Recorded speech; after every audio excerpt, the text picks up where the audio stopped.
Programme কতটা সুশৃঙ্খল, কতটা পরিকল্পিত, গোছালো ও হৃদয়চ হতে পারে তা যেন বাস্তবে প্রমাণ করে দেখালো হিজবুত তৌহিদের আয়োজন।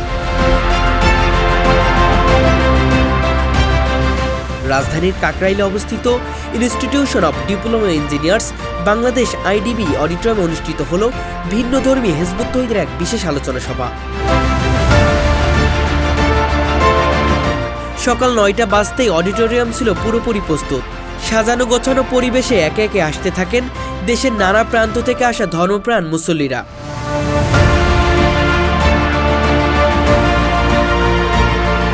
কেবল ১ ঘন্টা ব্যবধানে সকাল ১০টার মধ্যেই কানায় কানায় পূর্ণ হয়ে যায় হলরুম।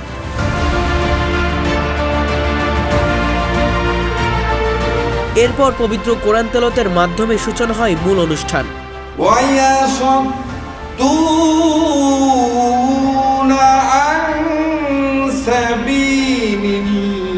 আগত ধর্মপ্রাণ মুসল্লিদের উদ্দেশ্যে কথা বলতে শুরু করেন ঢাকার বিভিন্ন পর্যায়ের নেতৃবৃন্দ।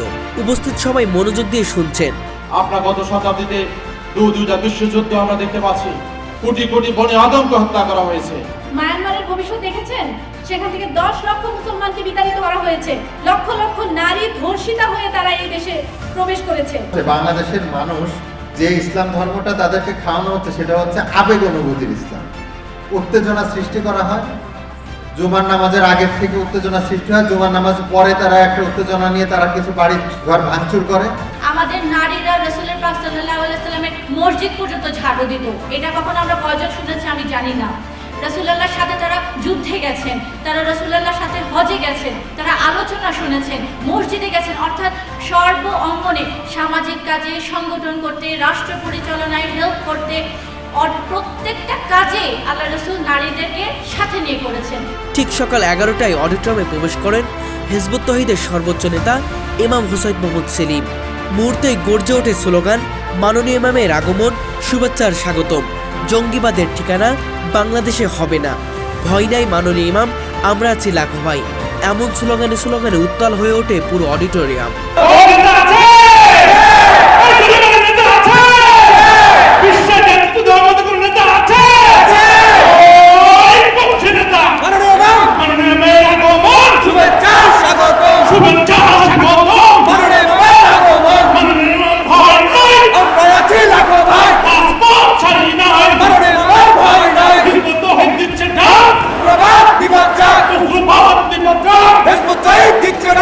প্রবেশের পর শুরু হয় তার মনোমুগ্ধকর বক্তব্য। মুসল্লিদের মনোযোগ ধরে রাখতে মাঝে মাঝে সবাইকে দাঁড় করিয়ে দেন তিনি, যেন শরীরের ক্লান্তি ছুঁতে না পারে।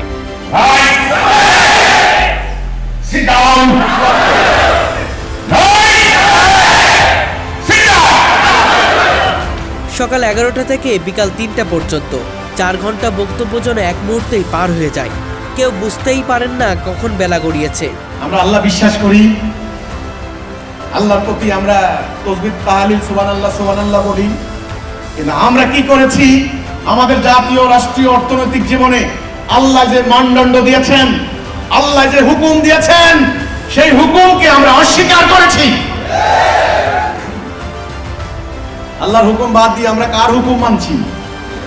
ব্রিটিশের আইন, মানুষের আইন। অর্থনীতিতে সুদ কি হারাম না হালাল?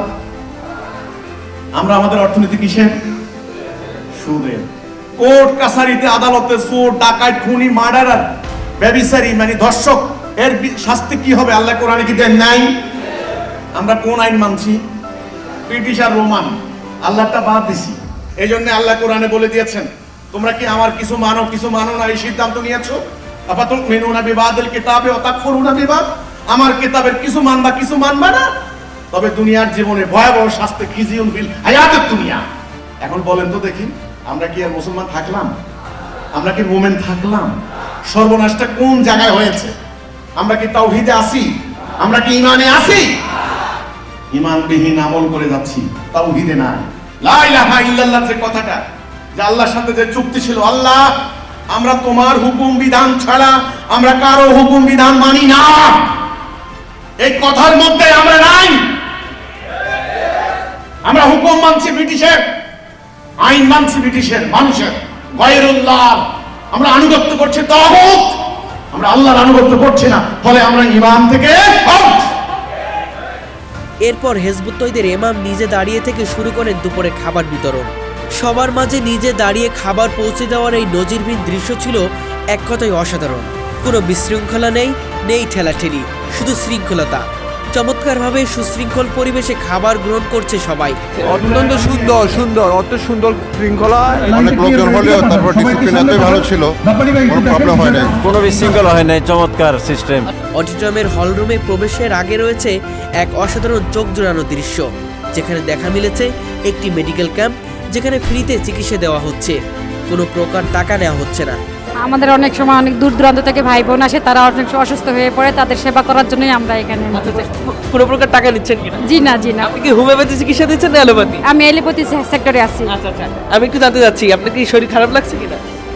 হ্যাঁ, আমার একটু প্রবলেম হচ্ছিল, যার জন্য আমি দেখলাম যে মনে হয় যে প্রেসারে কোনো প্রবলেম হয়েছে। আমি আইছিলাম মাননীয় ইমামের বক্তৃতা শুনতে ঢাকায়। তো আমি গতকাল ওই যে মারাই করা খড় পাড়ায় তুলছি, আমার কোমরে একটু সমস্যা, এই কারণে আমি একটু হোমিওপ্যাথিকের একটু একটা ডোজ নিই। আমি একটু কথা বলবো যিনি হোমিওপ্যাথি চিকিৎসা দিতেন। আমি একটু জানতে চাচ্ছি, এই যে চিকিৎসা দিচ্ছেন, কি কারণে দিচ্ছেন, কেন দিচ্ছেন? জি, এখানে হিজবুত মাননীয় প্রোগ্রাম চলতেছে। এখানে আমাদেরকে মেডিকেল টিম থাকে, হোমিও অ্যালোপ্যাথি, যারা অনুষ্ঠান চলাকালীন হঠাৎ করে অসুস্থ হয়ে যায় তাদেরকে আমরা সেবা দিই এখানে। তো আমি হোমিও চিকিৎসা দিয়ে থাকি। তো আমার সামনে আজকে প্রায় 12 জন চিকিৎসা এ পর্যন্ত নিয়েছে। পাশেই রয়েছে একটি বইয়ের স্টল, যে বইয়ে হিজবুত তহিদ সম্পর্কে বিস্তারিত কথা। অনেকে এখান থেকে বই সংগ্রহ করে কিনে নিয়ে যাচ্ছে। ঠিক তার পাশেই রয়েছে একটি তথ্য কেন্দ্র, যেখান থেকে তথ্য নিয়ে প্রবেশ করতে হচ্ছে। বিকাল 4টায় আবারও অডিটোরিয়ামে ফিরে আসেন আগত অতিথিরা। শুরু হয় দ্বিতীয় পর্ব। তিনি আবারও বক্তব্য দেন এবং হিজবুত তহিদে ঐক্যবদ্ধ হওয়ার আহ্বান জানান। আমাদের কর্মসূচি কয়টা? 5 দফা কর্মসূচি, 5 আইটেম এজেন্ডা। ওকে, এই কর্মসূচি আল্লাহর দিন প্রতিষ্ঠার কর্মসূচি। আপনারা কি এই কর্মসূচিতে ঐক্যবদ্ধ হবেন? কারা কারা ঐক্যবদ্ধ হবেন? ভাই, ঐক্যবদ্ধ হয়ে সংগ্রাম না করলে লাভ নেই ভাই। আমি কিন্তু কোনো এরকম বক্তা না যে আপনাকে বক্তব্য দিয়া খুব একটা হিপ্নোটাইজ কইরা আপনাকে দিয়ে 1 মান্ডে টাকা নিয়ে যাব ভাই, ও না। আমি চাই আপনি মোমেন হন। আসেন, আমরা আল্লাহর দিনটা প্রতিষ্ঠা করি। তাওহীদ, আল্লাহর পক্ষ থেকে এই আন্দোলন হয়েছে। যারা যারা জয়েন করবে ওনাদেরকে ফর্মটা হাতে হাতে দিয়ে দাও। দেখেন, এটা 2 অংশ। এই অংশটা হলো, এটাকে পার্ট রিডিং করতে, এটা আপনার নাম ঠিকানা, এটা আপনার নাম ঠিকানা। আর এটা হলো 5 দফা কর্মসূচি। এখানে লেখা আছে অঙ্গীকার পত্র। এই যারা বুঝবেন না, এখনো বুঝেন নাই, যাদের হৃদয়ে সাড়া দেয় নাই, আপনারা ফর্ম পূরণ করেন না। যারা বুঝেন নাই, মেহমান আসছেন, অসুবিধা নেই, ভালো করে বুঝেন, তারপরে যোগ দিয়ে। না বুঝে কিন্তু আসেন না ভাই কেউ, আমি বলে দিলাম। ভালো করে না বুঝে কেউ আসেন না। যারা আল্লাহকে বিজয়ী করতে চান তারা আসেন। তাৎক্ষণিকভাবে প্রায় 400 থেকে 500 জন উপস্থিত মুসল্লি হিজবুত তহিদের সাথে ঐক্যবদ্ধ হন এবং অঙ্গীকার ফর্মে স্বাক্ষর করেন।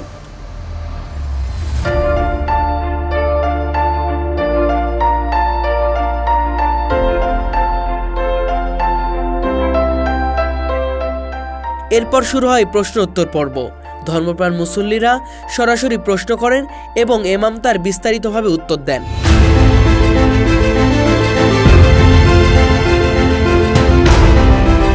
আমরা তরুণ প্রজন্ম যারা আছি, তারা এমন একটা নেতা খুঁজি যার পিছনে রাজনীতি করা যায়, স্লোগান দেওয়া যায়, জীবন দেওয়া যায়, মাল যান সব দিয়ে মনে করেন জিহাদ করা যায়, এরকম কিছু। তো মনে করেন আমার এই 29 বছর বয়সে বাংলাদেশে এরকম কোনো নেতা দেখি। কিন্তু আপনার কণ্ঠে যে আওয়াজ আমরা দেখতেছি, যে বিদ্রোহ আমরা দেখতেছি, আমরা নেতা হিসেবে আপনাকে মানতে চাই। আপনি নিজেই বলেছেন আপনাকে আহ্বান করা হয়েছে রাজনীতির মাঠে নামার জন্য। এর আগে যারা ছিল তারা রাজনীতি করবেন না এরকম বলছেন, কিন্তু জান দিতে এবং বাংলাদেশের ভালো কিছু করতে আর কি, যেটা মনে করেন অন্য কোনো রাজনৈতিক দল বা নেতার পিছনে আমরা নামার কোনো সাহস পাই না বা ইয়া পাই না। আপনি কেন রাজনীতি করবেন না, আমার এইটা প্রশ্ন। আচ্ছা, আপনাকে অসংখ্য ধন্যবাদ। প্রথম কথা হচ্ছে, আমি প্রচলিত যে রাজনৈতিক সিস্টেম, এই সিস্টেমে আল্লাহর দিন প্রতিষ্ঠা হবে না। এই সিস্টেমটা আমরা একটা সংগ্রাম, জিহাদ, 5 দফার উপর ভিত্তি করে আমরা সেই সংগ্রামটা করছি। আর আমি বলেছিলাম সেদিনকার একটা জনসভায় আপনি দেখবেন অতি অচিরেই আল্লাহর মনোনীত ইমাম জমিনে বিচরণ করবেন। এই যে কথাটা, মানুষ হামাগুড়ি দিয়ে আসবে, হ্যাঁ, হিমালয় অতিক্রম করে আসবে। আমি বলেছিলাম না, মানুষ আসবে। তবে এখন আপনাদের মতো সলিড একদল মোমেন লাগবে। যেখানে আসবে একদল মোমেন লাগবে। আমি এখন মোমেন তৈরি করার সংগ্রাম করছি। ইনশাআল্লাহ অতি অচিরে মাঠে আমাকে দেখবেন। এরপর বক্তব্য রাখেন হিজবুত তৌহিদের অন্যান্য নেতৃবৃন্দ। আপনারা ইতিপূর্বে শুনেছেন যে এই যুদ্ধ মহাযুদ্ধ থেকে বাঁচার জন্য, পরিত্রাণের জন্য সমস্ত পৃথিবীতে কোটি কোটি মানুষ আজকে দুহাত তুলে আল্লাহর কাছে ফরিয়াদ করছে, হে আল্লাহ, এই জুলুম থেকে, এই নির্যাতন থেকে, এই নিপীড়ন থেকে তুমি আমাদেরকে বাঁচাও। ছোট ছোট মাসুম বাচ্চারা আজকে আত্মনাদ করছে অন্যায়ের বিরুদ্ধে, এই জুলুমের বিরুদ্ধে। আজকে আমরা দেখেছি ফিলিস্তিনিতে ছোট ছোট মাসুম বাচ্চাদেরকে পাখির মতো গুলি করে তাদেরকে হত্যা করা হচ্ছে। দাজ্জাল যেভাবে ইরাক ধ্বংস করেছে, সিরিয়া ধ্বংস করেছে, আফগানিস্তান ধ্বংস করেছে, এই বাংলার মাটিতে তার পদতলি দেওয়ার সাথে সাথে এখানে তার কবর রচনা হবে ইনশাআল্লাহ। এই প্রতিজ্ঞা নিয়ে, এই শপথ নিয়ে আল্লাহর মনোনীত ইমামের নেতৃত্বে হিজবুত তৌহিদের প্রত্যেকটা মুজাহিদাকে আমি উদ্যত আহ্বান করছি, আসুন আমরা আজকে জীবনের বাজি রেখে আজকে শপথ করি, এই বাংলার মাটিকে যাবতীয় সাম্রাজ্যবাদীর পরাশক্তির হাত থেকে রক্ষা করার জন্য আমরা জীবন হাতে নিয়ে দাঁড়াই। সন্ধ্যার পর আবারও বক্তব্য রাখেন দলটির ইমাম হুসাইন মাহমুদ সেলিম। তিনি আলোচনা করেন বর্তমান রাজনৈতিক প্রেক্ষাপট, আন্তর্জাতিক পরিস্থিতি ও বাংলাদেশের নিরাপত্তা চ্যালেঞ্জ নিয়ে। বাংলাদেশে নিরাপত্তা হুমকি মোকাবেলায় করণীয় বর্তমানের ইন্টারিম গভর্নমেন্ট যারা আছেন ডক্টর ইউনূস সাহেবের নেতৃত্বে, এবং যারা বিভিন্ন রাজনৈতিক দলের নেতৃবৃন্দ, কর্মী বাহিনী যারা আছেন, বাংলাদেশে যারা সুশীল সমাজ বলে খ্যাত সাংবাদিক, বুদ্ধিজীবী, শিক্ষাবিদ যারা আছেন, আইন শৃঙ্খলা বাহিনী, সেনাবাহিনী, মানে সবাই একটা জাতির মধ্যে যারা থাকেন, সাধারণত যারা জাতিকে নিয়ে চিন্তা করেন, জাতির ভালো মন্দ নিয়ে ভাবেন, বাংলাদেশের নিরাপত্তা হুমকি নিয়ে তারাও চিন্তিত, সবাই চিন্তিত। এই নিরাপত্তা হুমকি মোকাবেলায় কি করণীয় আমি জানি না তারা আমার এই প্রস্তাবটা গ্রহণ করবেন কিনা। আমার প্রথম প্রস্তাব, সমগ্র জাতির মধ্যে, পুরো জাতির মধ্যে জাতি বিনাশী সাংঘাতিক অপরাজনীতি চলছে, হানাহানির রাজনীতি চলছে, স্বার্থের রাজনীতি চলছে, ক্ষমতায় যাওয়ার মানে অসুস্থ প্রতিযোগিতা রাজনীতি চলছে। এই রাজনীতিকে চিরতরে বন্ধ করতে হবে। দ্বিতীয়ত, ধর্ম একটা নাম্বার ওয়ান ফ্যাক্টর আমাদের এই উপমহাদেশে, এটা অস্বীকার করতে কেউ পারবেন না। ধর্ম, বিশেষ করে বাংলাদেশে আমরা হলো মুসলমান 90% যদি আমরা বলি, হিন্দু আছেন প্রায় 7-8%। ধর্মকে নিয়ে এ পর্যন্ত অপরাজনীতি হয়েছে, স্বার্থের রাজনীতি হয়েছে, ধর্মকে রাজনীতির হাতিয়ারে ব্যবহার করেছে একটা গোষ্ঠী, উগ্রবাদী একটা গোষ্ঠী। আল্লাহর আয়াতকে, আল্লাহর কোরআনের আয়াতকে এবং হাদিসকে তারা বিকৃত ব্যাখ্যা দিয়ে, উদ্দেশ্যমূলক ব্যাখ্যা দিয়ে তারা জাতি বিনাশী কর্মকাণ্ড ঘটিয়েছে। অর্থাৎ ধর্মকে ব্যবহার করে, অপব্যবহার করে তারা রাজনীতি করেছে, স্বার্থ উদ্ধার করেছে। মানুষের ধর্মীয় সেন্টিমেন্ট খুব সাংঘাতিক একটা বিষয়। এই ধর্মীয় সেন্টিমেন্টকে তারা কাজে লাগিয়ে তারা ভুল পথে পরিচালিত করেছে। দ্বিতীয় কর্তব্য হবে এই ধর্মকে নিয়ে ব্যবসা, অপরাজনীতি বন্ধ করতে হবে, ধর্মের অপব্যবহার বন্ধ করতে হবে। তাহলে এই দুটা করলাম, এই দুটা হলো মেইন। এবার কি করতে হবে? পুরো জাতি একটা ইস্পাতের মতো ঐক্যবদ্ধ করতে হবে। ঐক্যবদ্ধ হওয়ার সূত্র কি, সুতা কি? সেই সুতা হলো কলেমাতুত তাওহীদ, যেটা আমরা প্রস্তাব দিয়েছি, আল্লাহর সার্বভৌমত্ব, আল্লাহর সভরেন্টি, যেটা হচ্ছে লা ইলাহা ইল্লাল্লাহ। আল্লাহর হুকুম বিধান ছাড়া কারো হুকুম বিধান মানি না। অর্থাৎ আমাদের রাষ্ট্র পরিচালনার, আমাদের সমাজ পরিচালনার, আমাদের কোর্ট কাছারি, আইন আদালত পরিচালনার মূল বুনিয়াদি বেসিক সূত্র হবে আল্লাহর হুকুম, আল্লাহর বিধান। আল্লাহর বিধানকে ভিত্তি ধরে, ফাউন্ডেশন ধরে, বেস ধরে এই জাতির সামগ্রিক বিধি বিধান প্রণয়ন করতে হবে। অর্থাৎ জাতিকে ইস্পাতের মতো একটা ঐক্যবদ্ধ জাতিসত্তায় পরিণত করতে হবে আল্লাহ তাওহীদের উপর ভিত্তি করে। সমগ্র জাতি হবে একটা জাতি, সমগ্র জাতির একজন নেতা থাকবেন, তিনি আমিরুল মুমিনিন বা ইমামুল মুত্তাকিন, ইসলামের পরিভাষায় জাতির ইমাম বলেন। সমগ্র জাতির ইমাম বা আমির হবেন একজন। সমগ্র জাতি হবে লোহার মতো ঐক্যবদ্ধ, ইস্পাতের মতো ঐক্যবদ্ধ। সমগ্র জাতির লক্ষ্য হবে একদিকে। সমগ্র জাতির জ্ঞান, বুদ্ধি, শক্তি, তাদের মেধা, তাদের সম্পদ, অ্যাসেট, সমগ্র কিছুকে একত্রিত করে একটা সঠিক আদর্শের উপর ঐক্যবদ্ধ হয়ে এই জাতি বিনাশী হানাহানির রাজনীতি বন্ধ করে, ধর্মের নামে দলাদলি হানাহানি বন্ধ করে একটা শক্তিশালী জাতিসত্তা তৈরি করতে পারলে তবে যাবতীয় নিরাপত্তা হুমকি মোকাবেলায় আমরা কার্যকরী ভূমিকা রাখতে পারবো। সবশেষে সম্মিলিতভাবে মোনাজাতের মাধ্যমে সমাপ্তি ঘটে এই সুশৃঙ্খল ও ঐতিহাসিক আলোচনা সভার। আল্লাহুম্মা আমিন।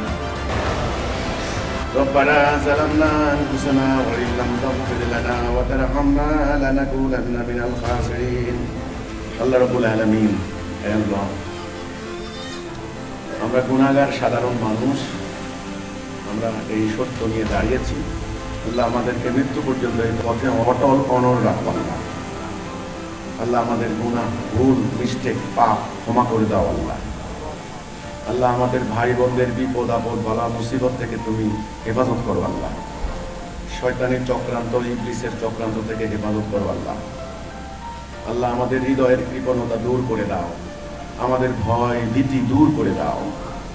আল্লাহ, এই সাম্রাজ্যবাদী আগ্রাসন থেকে আমাদের প্রিয় জন্মভূমিকে হেফাজত করো। আল্লাহ, আল্লাহ আমাদের হিজবুত তাওহীদের ভাই বোনদেরকে তুমি জানমাল উৎসর্গ করার তৌফিক দাও।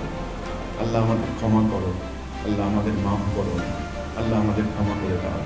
আল্লাহ রব্বুল আলামিন, সারাদিন ধরে এই কষ্ট করে ভাইরা এখানে বসেছিলেন, আমাদেরকে সহযোগিতা করেছেন।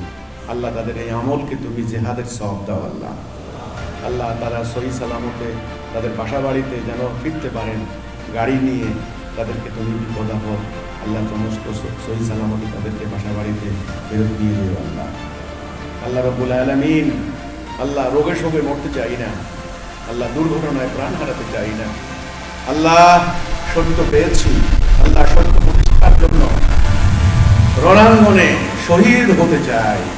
আল্লাহ আমাদের শাহাদাত কবুল করো। আল্লাহ, আল্লাহ আমাদের শাহাদাত কবুল করো। আল্লাহ, আল্লাহ রব্বুল আলামিন, আমাদের ভাই বোনরা রাস্তাঘাটে, শহরে, নগরে, বন্দরে, পথে প্রান্তরে তোমার দিকে মানুষদেরকে ডাক দিচ্ছেন।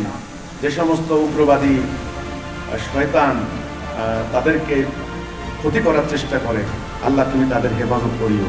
আল্লাহ তুমি তাদের হেফাজত করিও। সুবহান রাব্বিকা রব্বিল ইজ্জাতি আম্মা ইয়াসিফুন ওয়া সালামুন আলাল মুরসালিন ওয়ালহামদুলিল্লাহি রাব্বিল আলামিন বিহাক্কি কালিমাতি লা ইলাহা ইল্লাল্লাহ ওয়া মুহাম্মাদান আবদুহু ওয়া রাসূলুহু সাল্লাল্লাহু আলাইহি ওয়া সাল্লাম তাসলিমা। আল্লাহুম্মা আমিন। আসসালামু আলাইকুম ওয়া রাহমাতুল্লাহি ওয়া বারাকাতুহু। পরে নতুন সদস্যদের নিয়ে ফটো সেশনের মাধ্যমে তৈরি হয় আরও একটি অনন্য স্মৃতি। এই আলোচনা সভা কেবল একটি প্রোগ্রাম নয়, এ যেন ছিল এক সুশৃঙ্খল বিশ্বাস ও ঐক্যের জীবন্ত উদাহরণ। লা ইলাহা ইল্লাল্লাহ, আল্লাহু আকবার, লা ইলাহা ইল্লাল্লাহ, আল্লাহু আকবার। এক জাতি এক দেশ, ঐক্যবদ্ধ বাংলাদেশ। এক জাতি এক দেশ।